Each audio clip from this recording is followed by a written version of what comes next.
चंद्रपूर जिल्ह्यात सध्या सूर्य आग उगत असल्याचे चित्र दिसून येत आहे। चंद्रपूरचा तापमान हा 45 डिग्री इतका पोहोचला असल्याचे चित्र सध्या दिसून येत आहे। अति आवश्यक काम असेल तेव्हाच लोक घराबाहेर पडत असल्याचे चित्र दिसून येत आहे। आणि ठिकठिकाणी ज्या ठिकाणी झाडे आहेत त्या ठिकाणी रसले फळांची दुकाने मोठ्या प्रमाणात लागले असल्याचे चित्र दिसून येत आहे। ठिकठिकाणी आपण बघू शकतो अशा प्रकारे रसिले जे फळाड आहे त्यांची दुकाने लागली आहे। त्या ठिकाणी जे नागरिक आहे ते नागरिक या ठिकाणी जे रसिले फळ आहे त्यांचा स्वाद घेताना दिसून येत आहे। एक प्रकारे आपण बघू शकतो कशा प्रकारे लहान चिमुकले असेल मोठे लोक असेल हे लोक या ठिकाणी रसाळी फळाड खरेदी करतात आणि ते सेवन करतानाही दिसून येत आहे।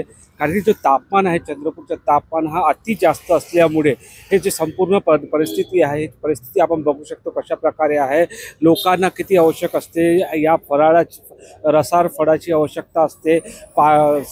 या ठिकाणी जे तरबूज आहे डांगरू आहे दुसरीकडे बघितलं रसवंती आहे ते रसवंती ही मोठ्या प्रमाणात लोक सेवन करत असल्याचे दिसून येत आहे।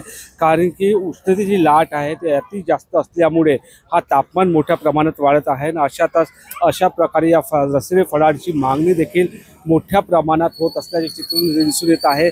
उन्हातून आल्यानंतर जास्तीत जास्त पाण्याचे सेवन करावं किंवा रसाळ फळाचे सेवन करण्याची माहिती हे जिल्हा प्रशासनाने दिली आहे। त्यामुळे जेथे थंडगार ठिकाण मिळेल या रसाळ फळाला मिळेल त्या ठिकाणी नागरिक थांबून या रसाळ फळाचा स्वाद घेत असल्याचे चित्र दिसून येत आहे। निलेश दहाट, TV9 मराठी, चंद्रपूर।